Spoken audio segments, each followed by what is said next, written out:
Check. Start video. Oh, sweet. That's you. And we'll share this one.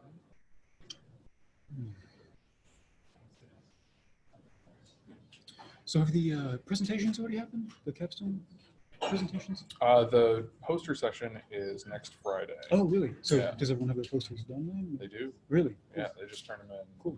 this past Friday. Oh. Sweet. Do I get a clicker? Yes. Okay, so forward, back. Yeah. Do you need, actually, let's do this. Do you want to wait till 3:30 or just get started? Yeah, let's wait till 3:30. People are going to still be filing in for the next few minutes. Okay. But I just wanted to make sure everything is set up and ready to go. You all right there, boss? Yeah. I just thought it was going to be like 12 to 15 people. I didn't realize you were going to coerce everyone. We've had a really good turnout this year. Every single presentation has been at least 40. Really? Yeah. So yeah, some of them as many as 100. Oh my gosh. I think the first one was 130, something like that. Interesting. Yeah. So is it like all students or? All students. Cool. All Capstone students. That's awesome. Yeah. Oh. So this is you. We're recording that one. Okay. Sweet. Yeah. Whatever you need. Cool. Just speak loud. This thing has good range, but not that Just much speak range. loudly. Yeah. Just don't know what to do for 5 minutes. Shoot the breeze. Hmm. How's your job been? It's been a lot of fun. So I got put on a new project maybe a month and a half ago. And the first project I got put on, we were kind of talking about it. We thought it might be like a kind of lower level, like not so important. But I just thought it was kind of like a test because, really arrogant. Yeah. But, I think I did a really good job on that first project. And so now I'm working on one of the, I think we all kind of agree, like one of the higher ones. Yeah. Nothing's announced yet, so I can't really say anything. But it's been a fun learning experience. The lead programmer I'm working under is a really, really smart guy, which is much different story than the previous project. So I couldn't be happier. That's awesome. I don't have as much in my savings account as I'd like, but I really love my job. So that's nice. You're living in LA? North of LA. Yeah. North of LA. It's I'm like looking at some jobs in LA, and there's just so much to consider because I'm already too close to LA and I'm moving closer. Yeah, I can't imagine. It sounds like.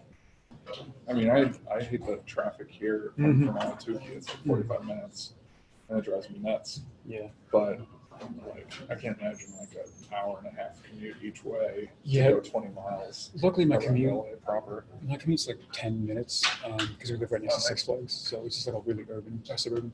But one of my buddies, he lives like 10 minutes from me and commutes into LA, and it's literally like 2 hours to go, like a half-hour drive. That's brutal. But yeah, it's been fun. That's awesome. And then I didn't look at your slides. Is it still like what you've learned and stuff like that in the last 6 months of employment? So the first 2/3, 4/5 is kind of just my job experience, I guess, Cool. like getting the job and what I maybe would have done differently. And then I just have like 2 slides of just shooting shit and Fantastic. just random stuff that wouldn't really fit in. Yeah, people are gonna, the regular schedule ends around the transition time is around 4:20. Classes started. It's not the next round of classes. Actually, I don't know if that's true. It's like 40 or 50 minutes, isn't it? I don't think it's gonna run that long. Yeah, 20, 30 minutes. Yeah, but if, try to wrap up around 4:10. That's when students are gonna start wandering. So it's 3:30. Okay, now, so trying to wrap up around 4:10, and that's when. That'll give you enough time for Q&A, and people just start running out of the classroom whether they want to stay or not. Okay. After that. Cool. It's a fun little microphone. Yeah, I like that thing a lot. Yeah, I got one like 3 years ago because I got it in my head I'd be making like YouTube videos or something. Oh, yeah. I use it like once in a blue moon. Sometimes I'll like play someone else's game and like give them feedback on it or something. Oh, that's cool. It's a decent purchase, but I just don't get much use out of it. Yeah. I use it for a lot of the online classes and stuff like that. Has anyone else done their own project this year? Or What's that? has anyone else like suggested their own Capstone project? I have 3 Really? video game projects. Oh, that's cool. One of them is in here. Really? They're their project is called Twice in a Lifetime. Okay. And it's you play as an old man, and each of the levels are a stage of life. You start at the end, and you're working back to your birth, and it's like his journey through. Like he's reliving his life, That's sort of really thing, fun. at the end of his life. Yeah, I'd love to see that. The concept is awesome. They're doing great work. Did they make like a whole thing during Capstone? Because mine kind of cheated, and it's like the last third of it during Capstone. No, this one was totally from scratch. That's Capstone. cool. Yeah, they had a team of 4, and they've made a lot of progress. That's really cool. Really Huh. Yeah, this Capstone was so helpful to actually set goals and actually get things done instead of just sitting around. It's amazing how motivating a grade can be. Mm-hmm. So is it like 2 weeks of classes left, or? Yeah, like a week and a half. Oh, okay. We end Jeez. next Friday. Man, it's decent time. Yeah.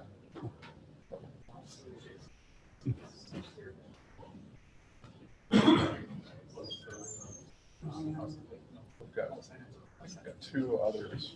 Oh, okay. 2 other video games. They're all like 2D top-down type games. But it's going to be fair. Is this fine up here? Yeah, sure. Okay.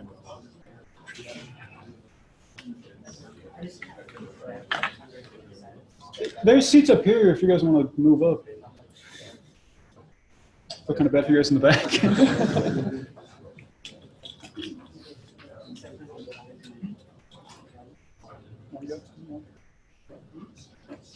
Maybe they're scared of me. A little bit.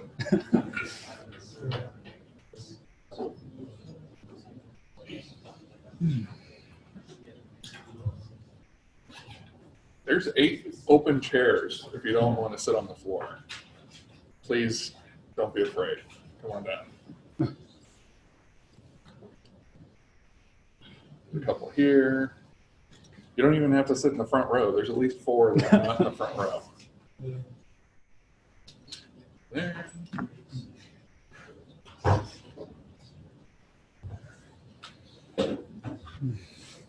Yeah, my mom made me some like ginger and honey tea in there for my Oh, throat. nice. Nice. Ginger tea wakes me right up. I started doing Yeah. it too. Yeah, I was worried it was going to get worse, but I got like some sniffles and some nose blowing. But it's like kind of on the kind of hill way down, I guess. Oh, good.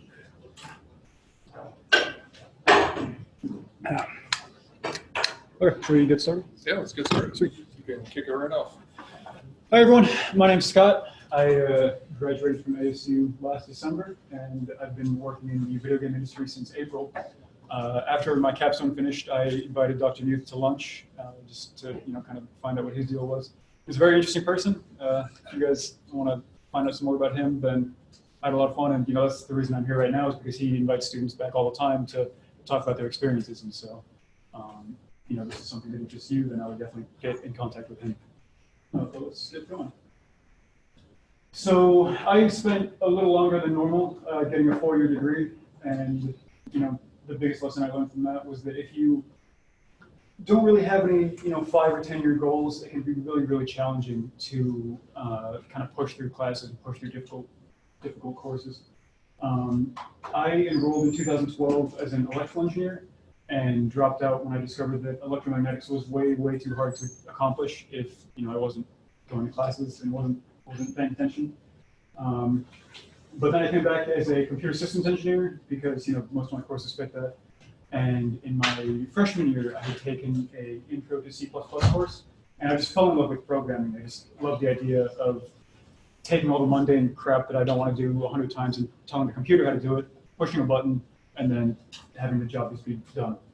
But yeah, there's that one thing I learned in my 6 years in college was that education works best when you have a long-term goal. And my long-term goal now was starting my own business and trying to make my own video games and sell it to people. And this was my capstone project. I've been kind of working on this on and off for 4 or 5 years. I called it Slime Research, and it's a little physics-based game where you kind of control the slime and move around, and it's like a little soft body that can kind of squeeze into tight spaces and bounce around and stuff. And that was a lot of fun. It was a really great experience, actually having deadlines to reach instead of just sitting in my room and saying, oh, I'm going to do this week, I'm going to do this week, and there's nothing, or things happening really, really slowly. I've been a C# programmer at WayForward since April 2019. Does anyone know this company? How many of you guys know WayForward? Sean played these games? Okay, you guys.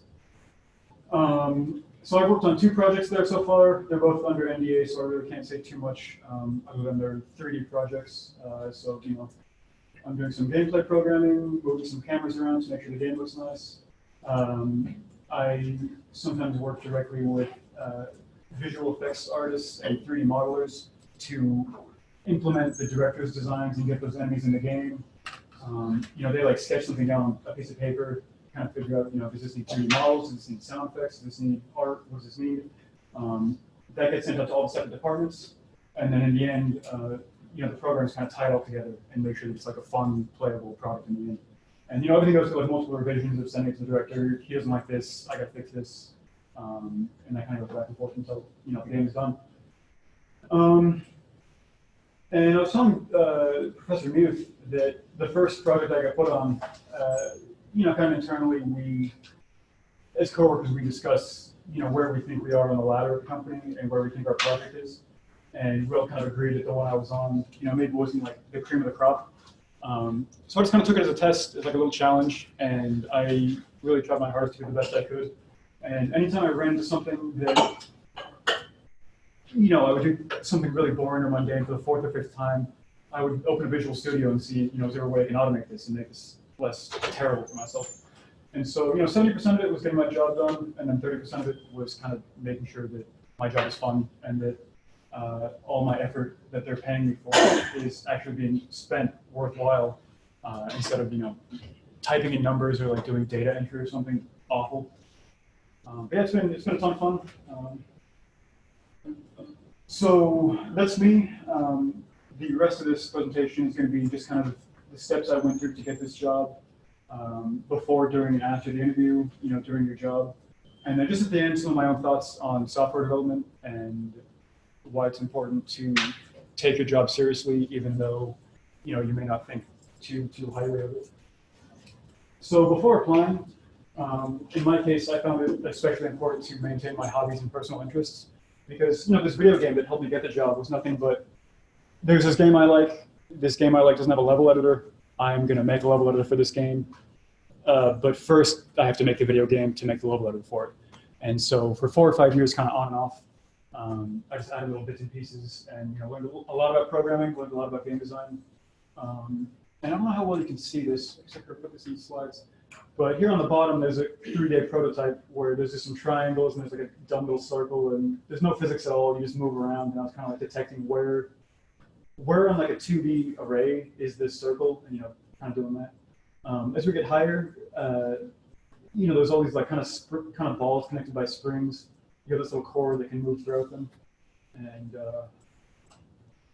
it kind of turned into this really convoluted physics thing where this whole array of nodes is supporting this core that can, kind of drive around. And then during Capstone, I added the level editor itself and some logic gates and stuff. And so, all your like 100, 200 level classes where you learn about AND gates and NOT gates and whatever, you can do that in my game because it's Turing complete. So that was a lot of fun to get done. And yeah, if I hadn't maintained that personal interest of video games, then I would have had a much harder time getting a job in the industry because I wouldn't have made my own game. And then secondly, it's very important to maintain relationships, with your professors. I'm not making any money from this. They wouldn't pay me to come down here, but it's a very fun, personal thing I get to do is come and talk to you about my own experience. So maintaining relationships with your professors is important. And then your friends. The only reason I got this job is because last December, one of my buddies was like, hey, there's this company that I've played all their games. I check their website once a week for job postings, and they have a job posting for a programmer. You should apply. And so I did. The application took a little while, but if it weren't for my buddy that also enjoys video games, and I wouldn't be at this job. So that's also very, very important. And then during the interview itself, a company and an employee both kind of invest a lot in each other. I moved out of the state. They paid for my moving costs and are training me. And it's a pretty serious thing. And so if we're not both sure that we're going to work out, then why would I work for them and why would they hire me? And so the first thing that's most important is that you have to know why you're interested in getting this job. And the reason I was interested is because, you know, they have a lot of fun little 2D platformers, and that's exactly what I made. That's what I have experience in. And so it would be very easy for me to just kind of, you know, join their 2D platforming environment. And also just because I like video games. You know, it's a lot of fun to kind of slam my head into some code for like 10 or 12 hours, and at the end of it, I get something fun that I can, you know, go attack or go play with my friends or something. And then obviously, you have to know about the stuff that you're applying for. So there's 2 seats here. Here's one. Oops, over here. So if I apply to be a programmer and I don't know how to program, you know, that's not going to work out. So during the interview, they obviously ask me, like, what do you know about physics? What do you know about the rendering pipeline? What do you know about lighting? What do you know about for loops? What do you know about like programming 101? And after the initial phone interview, there was a technical interview where, you know, they send me like a very bare bones game, and I have to flush it out and add all the requirements that they asked of me. And, you know, that just proves that I know what I'm talking about. I can make video games. And this hasn't happened yet, but if you are applying to a second job, and, you know, your resume says I've worked here from 2016 to present, they're going to be curious, why are you leaving your current job? Like, do you hate it? Are you not making enough money? Are you looking for like a different industry? Because, you know, what if you apply this new job and then leave after a year because you can't handle the pressure or something? So that's also something to consider is, you know, why would you be switching positions? And you also have to be very interested in them, like I was saying, because why would you sacrifice years and years of your life for some company that you're not interested in? So one important question is, why is this position open? In my case, I'd have to think back a little bit, but there was kind of some internal issues where it's just difficult to keep people on certain projects. But, you know, I was able to kind of take everything in stride and do a very good job in that position. And so, you know, but the other guy like might have left, or they might just be expanding. They might just be doubling their workforce. That's very important. And one thing that I honestly kind of wish that I'd asked some more about is, how does advancement work? So I make X amount of dollars per hour now. In 2 years, how do I, you know, what do I have to show you to earn, you know, X times $1.5 per hour, or a 20% raise? And then the one thing that I'm so very proud of is at the end of the interview, can you reimburse me for moving costs? How much can you give me to move? Because I'm in Phoenix, they're north of LA. Moving all my stuff costs like $1,000, $1,500. And when I talked to my buddy that gave me the job, he says, hey, what the heck? They didn't give me any money to move. And well, he didn't ask. And so he's not going to get any money to move, because why would they pay for that if you don't ask? But, you know, the worst thing that could happen is they're going to say no. And so that's something to consider if you're moving out of state. After the interview, you know, before I was even in college, my dad was telling me that when he moved out to Arizona, he was applying for a job at A.G. Edwards, which is a financial company. And, you know, he wasn't too terribly qualified because he had just gotten out of college, and some of the other applicants, you know, had more work experience than he did. But he was the only one that, you know, once a week, once every 2 weeks, he would email them, call them, and say, hey, what's the state of my application? Are you guys so interested? And nobody else did, and so he got the job. And it's just very, very important for them to know that you want to work there, that you want to work for them. And if you don't follow up on your interviews, then nothing's going to come out of it. And then I'd say continue self-advancement. While I was kind of waiting for them to get back to me, and while I was waiting for them to, you know, internally go through the process of hiring me, I was just continuing, you know, tacking on to my personal project. I was still looking at other companies, and I, you know, wasn't just sitting around waiting for someone else to decide whether or not I was going to start my career.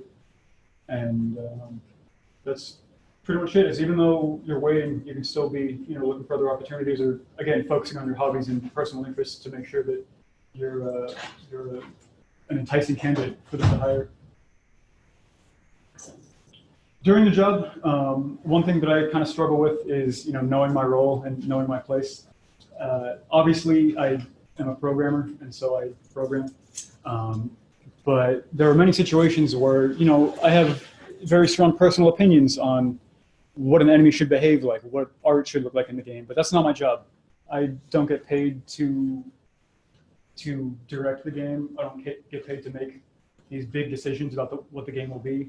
I get paid to, implement features of the game, make sure enemies work in the way that they're supposed to, set up the scenes and the environment in the way that I'm told to.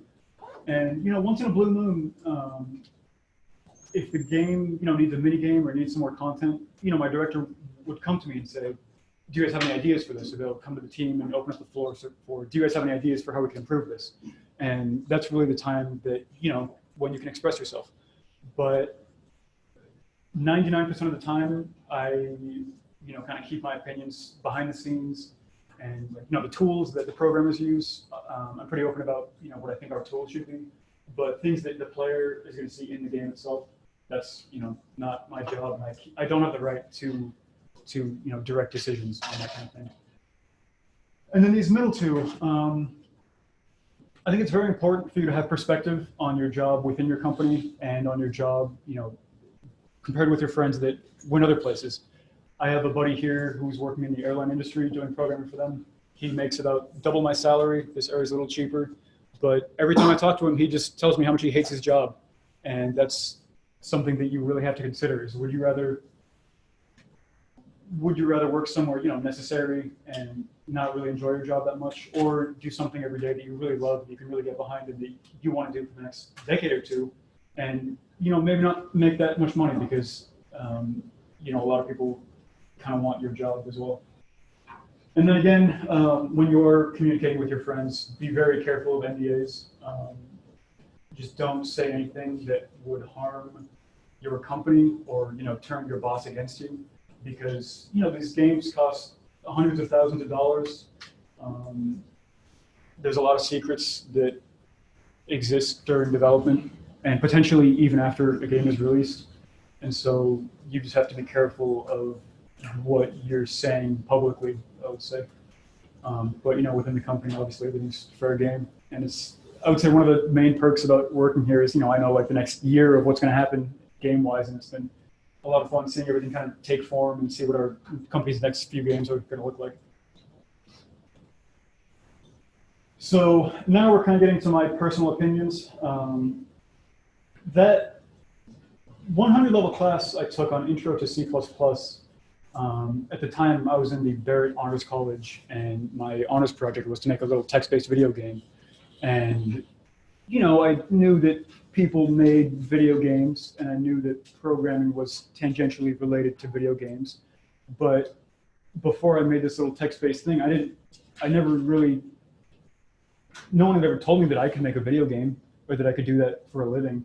And so that cruddy little text-based thing was a really impactful moment, I would say, in my life and in my career. And then, I just focused a lot more on programming once I came back to school as computer systems engineering. But even though it's such an interesting tool, I would say there's a lot of potential pitfalls because,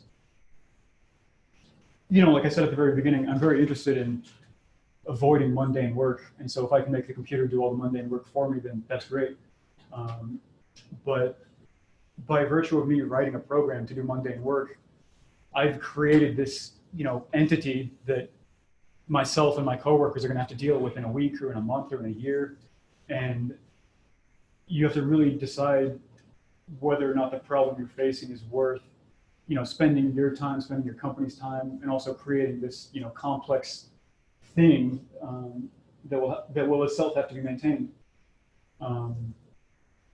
So I'm going to talk about a book a little later, but one thing that I think is very important about programming is that I think it's a mistake to see programming as telling the computer what to do. Really what you're doing is communicating with other humans about what's happening. And so, when I was in my Capstone class, I gave this presentation on, how to name your variables well and how to kind of build like an understandable house of cards of complexity so that, from the bottom level of the program to the very top and the final product, when you go and read the code, it's not like var x equals, process network request for some random string, and you look at it and you have no idea what it is. You have to name everything. So we say like, time since the user was last connected or something, and you look at that and you know, oh, this is the time since the user last connected. And then you can use that as a Lego piece in building up your more and more complex program. So if you get into software development, you're kind of going to, on your own, learn what tasks work really well for automation and what tasks you might be kind of risky to try to use automation for. And then battling entropy. This is something that I think is also very important. This is the Boeing 747 MAX, I believe. And 2 or 3 of these airplanes went down last year due to software glitches. I believe it was in the altimeters. They have like 4 or 5 instruments on the planes where each one of these instruments independently reads, the air pressure, the airspeed of the plane.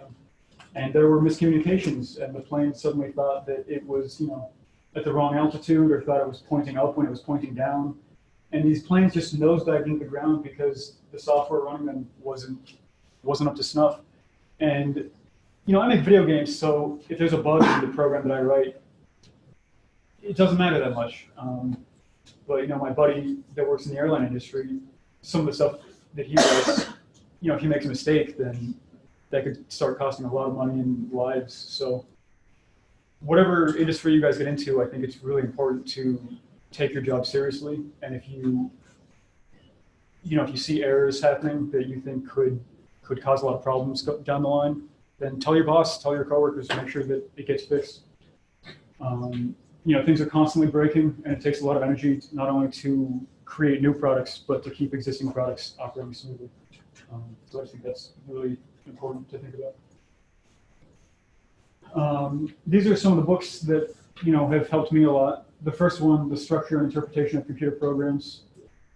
I can't really fully recommend this book in good faith because I haven't completed all the assignments in it. But it's very interesting to read the first couple chapters and start learning some more nuanced programming techniques. But this book, the first line is that quote I told you earlier, that the point of software isn't to communicate with a computer, it's to communicate with other humans about what the computer is doing. And understanding stuff like that has helped me improve my programming a lot. The middle one, The Total Money Makeover, this is a book that my mom bought for herself a while ago, and she lent me her copy when I moved out. If you start living on your own, money is really hard to deal with.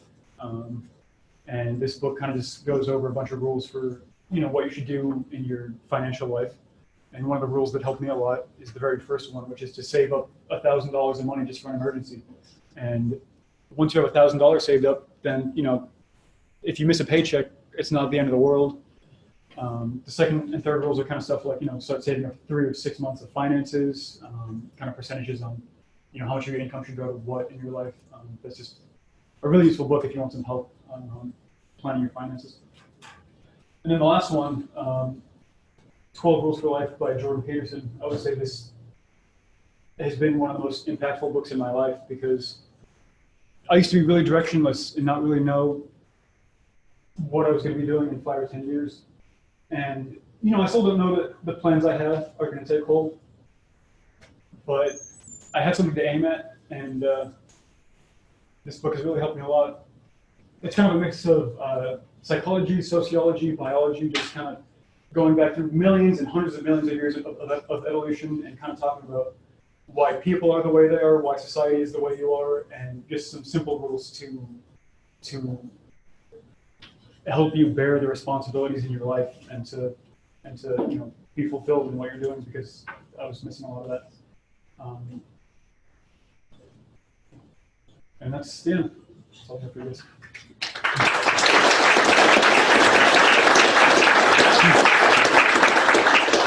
So that took 20 minutes instead of the allotted 50 minutes. So if you guys have any questions, then I'd love to answer them. Yeah. What were you doing with money before you found this current job? So when I graduated in 2018, I was still being supported by my parents. But during college, I worked some small jobs. Like this U-Break I fix on the ground floor. I worked there for 4 or 5 months to save up some money. I did some web design for a hospital for a little while. And then for one semester, I worked as a tutor in the SIDSU tutoring center, tutoring like assembly and C++, logic gates and stuff. But no, I've been pretty lucky since, before I graduated college, my parents were helping me out a lot. So, yeah. Could you expand on what you did for the technical part of the interview? Yeah, I'll try to talk about it without spoiling it, because that would definitely not be good. So I think what I said was they gave me like a bare bones game and then a list of features to implement in the game. I really don't know what I could say that wouldn't give people an unfair advantage in that.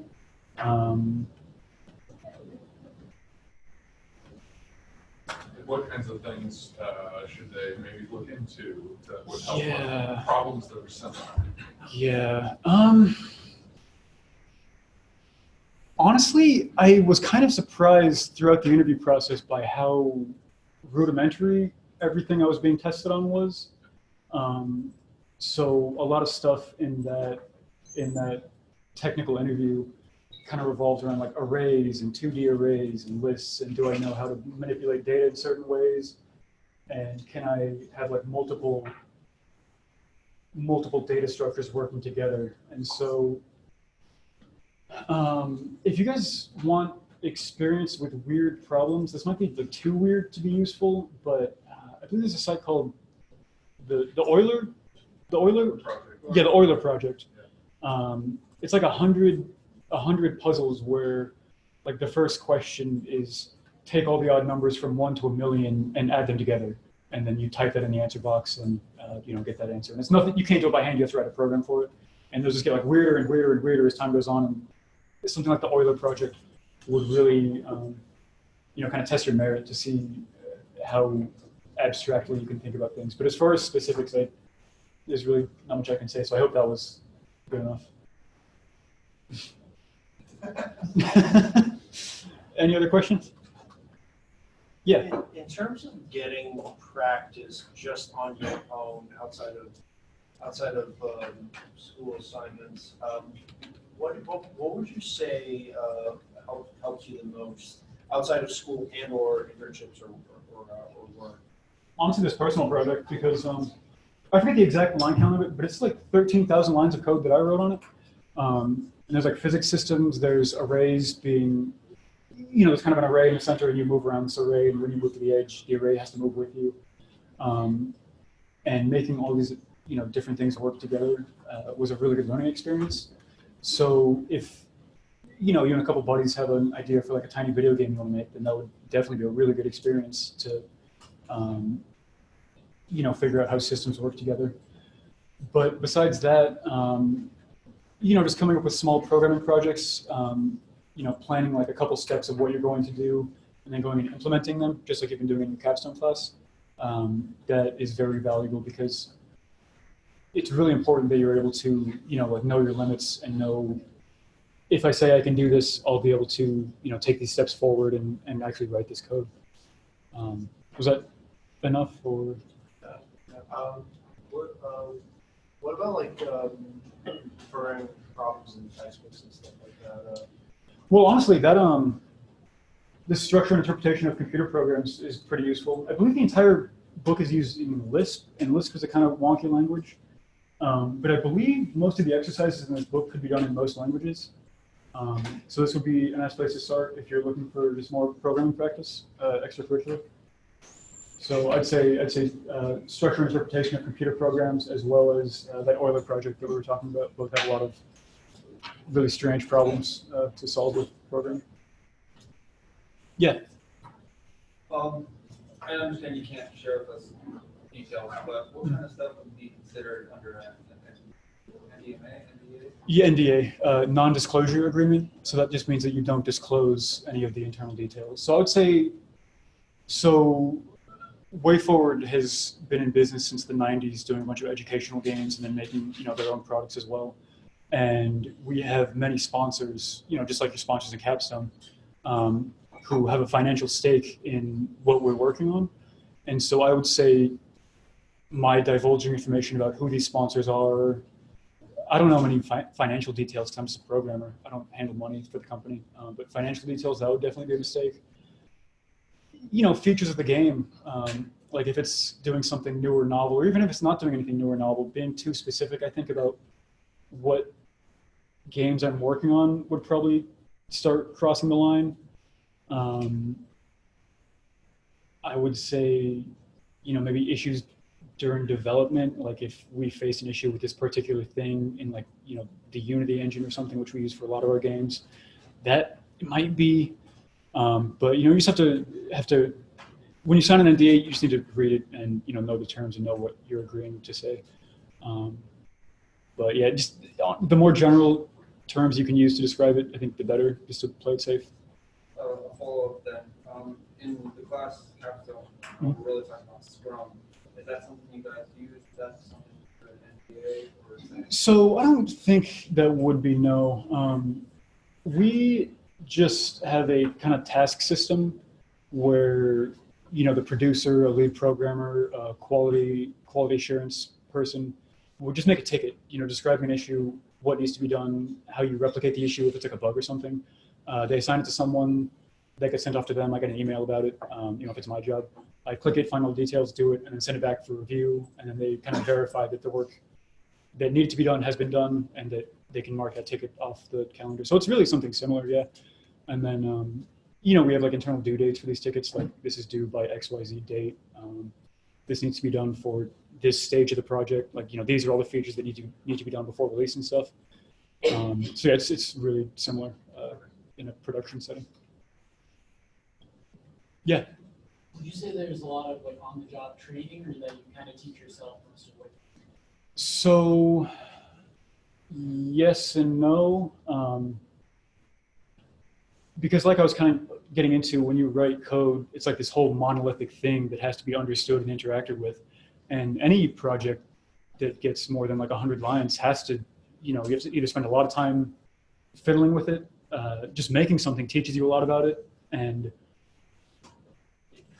say there's a bug and you add a line of code to fix that bug, then if there's no comment about it, then you see that line of code and you're like, why is this here? And so even after many months at the company, and even after a couple months on the new projects, there's still new systems that I hadn't interacted with before, and I just asked someone hey, do you guys know how this works? But no, when I was hired the first week, they said very explicitly, we don't really expect much from you. You're just kind of learning the ropes.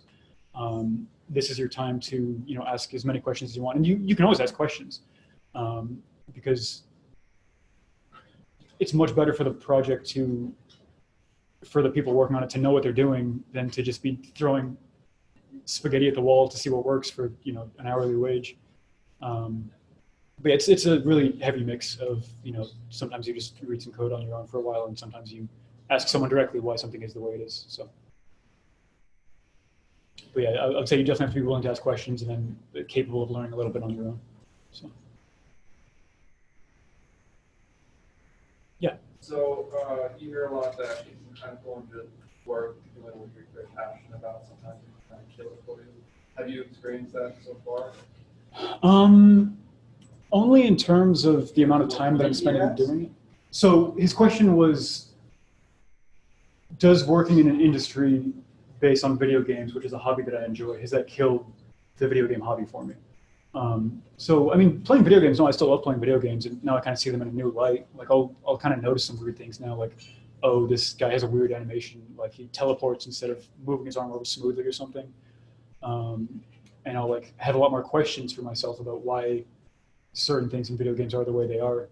And then as far as working on my own project, I would say it's just a little tiring doing something for 40 hours a week. And, I've tried to continue to put 4 or 8 hours a week into a personal project, but it's a lot to kind of do mentally. But no, I wouldn't say that it's lessened my interest in video games at all. It's like another insight into it, I guess.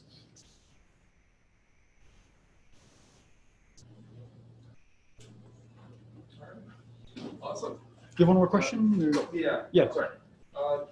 You mentioned that as you took a while through school, do you think that time between graduation and actually hiring, did that affect any aspects at all? So I applied, I believe, December, and my first day on the job was April 1st. And so that's, 4 months. And during that time, I potentially could have been applying to more jobs than I had, because, if 4 companies want to hire me, then I have like the cream of the crop and I can pick whichever one. But, this one, it's a really good deal. And, the people are great. They make great games. And so I just didn't really see that much of a need to apply to many companies. But no, I wouldn't say that I like stagnated or anything in that time. Just, if I was going to be like 110%, I could have maybe used it a little bit better, but that's a little too much to ask, honestly. No more questions from anyone? Sweet. All right. Thanks, Scott, again.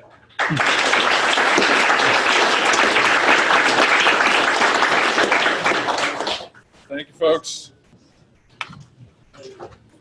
Excellent work. That's really good. I like the breadth of topics you covered. I think that part was really good. We're probably going to get a line of students to talk to you here in a second. Yeah, I think there's a couple more things I would have liked to put at the end, but I gotta put this off to like the last week, and so. Oh, no worries. But, no, I think I got good. everything. I think shorter is typically better. Yeah. Yeah.